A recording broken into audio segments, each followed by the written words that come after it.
abusa nwa kwaba afi bi esan afi bi wono ma emu amane afi bi won so emu hawo abusa nwa kwaba e dia ba ya fidi kesi so ha sei e wotum for ba TV plus mesho so ba so subscribe na share video wi efa mo obi na obi nso enhye efa mo obi abusa dan dan say YouTube no yotum fo na ye kan simbere kire o ma ya na ye mo say wo mo anu yo mo ha social media ba yimpo de am say aye time because obi a epese wo ye ade a na nim be ko viral na wotumi abaye celebrity but ma kan kire ade bia na enyini bia no enyini du ba bia eno ankasa ye ntwa anto anche na no a esubu abusia memo akwaba eda be afili kese esubu se ne edede ka wonsa e kam video mesrew so be subscribe to your channel you know like na watch video we uwi apushi fama obi na obi nso empushi emobi na spreading news we abusia na nsemu na eya brand friend Shampoo a wo ye kumawood actor na wasanso eye panel ewo eye Royal TV on morning show so na nsena Shampoo was trending in the news say yes wo kudidi eye ye papa prophet Adom Chedua atem na Shampoo wone Adom Chedua de say womo ensada enkasa because of yesu moja wono eklimi se eye Adom Chedua eton enti Adom Chedua eye konfo eye kromfo sorry o kan ya be kan se eye sofo bia na wate sorry ewo Ghana ha se bia no ye kromfo esanse Kristo Yesu ankasa no oba wiase wante asori enti sofo bia o ti asori wi aro na se wo ye kromfo ebusia nsem we asofo bebre be react ya kum chacha ebe ke kansem bi e de fa ho na ebusia na nsemu ene ye te ye se eye Shampoo ekọ kansem bi sebi ewo eye Royal TV so ekudidi atembia eno enam so ema ye papa Stephen Adom Chedua wane Royal TV for no mo news mo pa na Adom Chedua ebe domedem Royal TV for eno nam so ema eye amankwa a we see you edema the Royal TV ekọ Stephen Adom Chedua ekọ pacho na buza ade chinye na wo mo ko host show no ena amankwa ko show no se okọ to Shampoo ene mo mo program ni na esofo ebuza Shampoo ebufu ye etwifa eyama nkwaso ekọ ya bra meka se yesi wo disrespecting we call ye call the social media platform so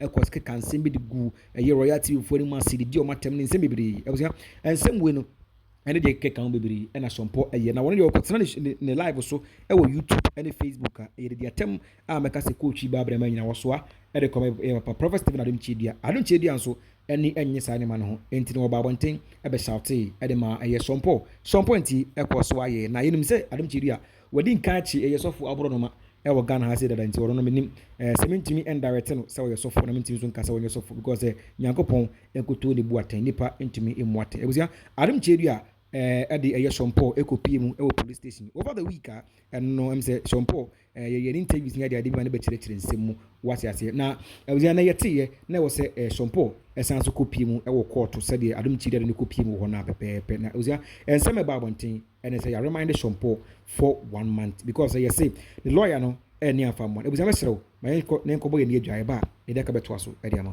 Jan Santos wale ze wa tia la jimia faso so be wida dada se ko jimia ko wida dada unyimia minyimia be kanfo otumfo be TV ama he me Santos se mkoduma ba na se me bra na se me pese me hwe eye short videos mama ni jingu adia eni ba bia bi mo no se me ko na makohwe otumfo be TV ho na be nya videos papa so se wo hwa na subscribe tie otumfo be TV na subscribe so entampana no bomodi no wa share link no we share link na na we bi su enya no so ahe clear or say the laws of Ghana shall be respected and the constitution shall be the grand norm and the supreme law of this country. It is the constitution they can and one of you said your boy will be also in time run. You may find it you know say so from run and run anyway. I don't know judge. The judge in the way I say we are in one see any tension or what system or move on pussy then now what you now what you know so no side na ba court na ya wo hono o ma to aso e je nane de ye see ye wo ye asbore man court ana ma bona tofa na isa said case no is still under investigation na wo court ne ye no kwan say ye kamu se mo ntimo it's na ma bona sa tofa na e de ama etiefo ne ahwefo so na be ya obi ama na bo enton ye Ghana no mra no ye ba ko pe kokọ Accra Ghana mra no ye ba ko pe Oko Cape Coast and Nano Eba Cope, Oko a friend is saying Olaga any Remanded. Once you found yourself within the boundaries of Ghana, the Constitution of Ghana, and Act 29 of 1960, a criminal procedure, criminal act, and Act 30. You know, a yabacope, into no name, Rebia, said, no pass for a man, court no, a bit in and your one bride could be not Kumasia, court in the you know, a yabacope. Send a baby can the Ghana no, and your mind just mad of the bed. A minor amobia for who be so to yet.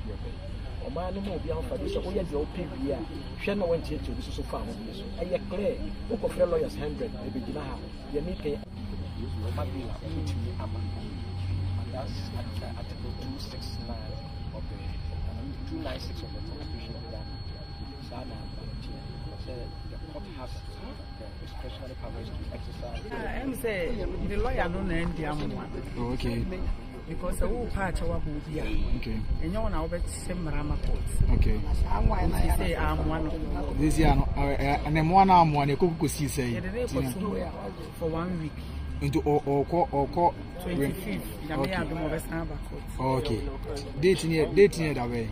1 week. I over them 1 week. I over them 1 week. Dating 25th. Oh, okay. Okay. 25th in Yamea do my best ad number. The best ad number court. Okay. You better ask him. Okay.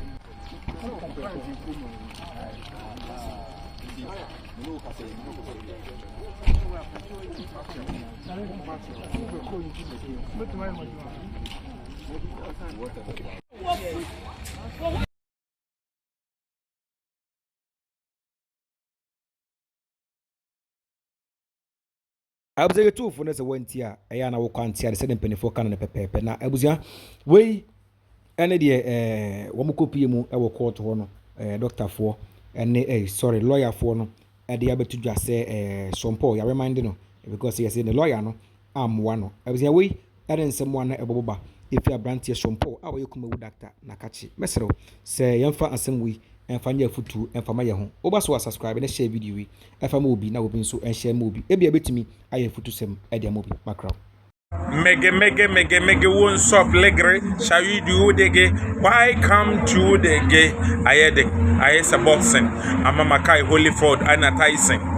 Any brim for Wasoje. Emu yard in our guy you so sing. Ayo, Ghana for my trama goma measure or tune for TV. Oh, Chan, dear, Hanya Denepa, a normal cosso. And someone I could take KWABENA now to for TV. A 1 year can. Timini subscribe Nashama Unia, no Nia so Shaman. My Mabaquam in farming Sanka and Wabasimi Quasi a year. My Mabaquam in farming Sanka and Wabasi. Aquay Sumpo and the Menka. When you may hear Uncle Befano, yo, footsteps. And now,